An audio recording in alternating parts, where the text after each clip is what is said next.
Dans ce jardin près de l'île, chaque geste compte, chaque effort porte ses fruits. Car dans ce lieu de vie, le jardinage rythme le quotidien de jeunes adultes porteurs d'un handicap mental. M, lui, arrose les betteraves. Ouais, c'est bien, vas-y, un peu sur le côté.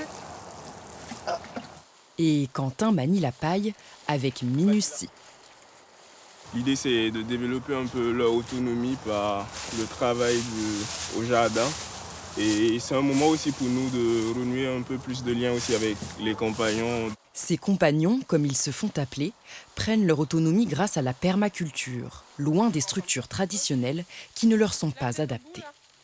Les compagnons, ils n'ont pas la capacité de travailler en extérieur, d'être employés dans des établissements protégés ou d'avoir un emploi classique. Par contre, on leur demande d'aider au jardin, d'avoir une mission où ils travaillent la terre. Ah, il y a une poule, regarde. T'as vu, elle est comme À l'origine de cette aventure, il y a Émeric, lourdement handicapé.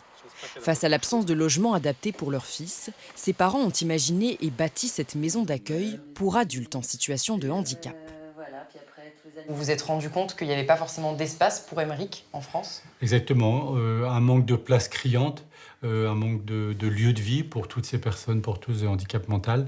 Nos intuitions, en fait, ça a été de donner du sens en fait, à tout ça. Comme Émeric est quand même peu autonome, c'était vraiment de donner du sens, de la bienveillance, de l'amitié, de l'amour autour des 6 compagnons. 6 compagnons, comme une famille élargie où l'on cuisine tous ensemble. C'est bon. Bah, tu rajoutes, ça c'est pour toi. Ici, pas de plateau servi, mais des mains qui créent et qui apprennent. Chacun ne peut pas faire les mêmes missions, mais ça leur permet certains de développer de la motricité ou de maintenir la motricité qu'ils ont appris. Plutôt qu'on fasse tout pour eux, au moins là, ils mettent la main à la pâte. Les compagnons partagent leur quotidien avec une dizaine d'accompagnateurs. Comme un écho à leurs valeurs spirituelles, tout le monde est le bienvenu. Ce retraité s'est porté bénévole pour le repas. J'ai toujours voulu un peu aider et il y a aussi un retour, c'est très satisfaisant pour les personnes qui viennent ici, de discuter avec Pierre-Édouard qui pose des questions.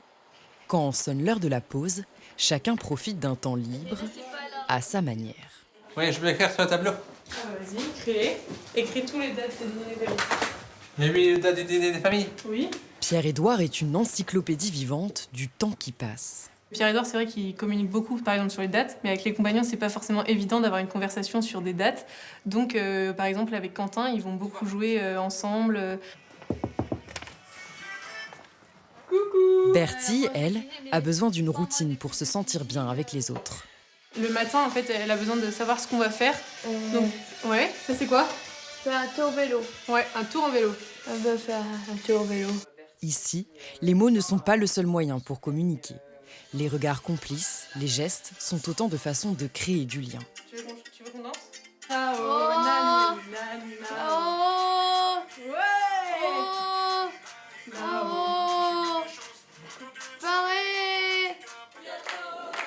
Chaque moment de partage est une fête, dans ce type de lieu qui reste rare en France. On estime un manque de 10 000 places d'accueil en établissement pour les personnes en situation de handicap.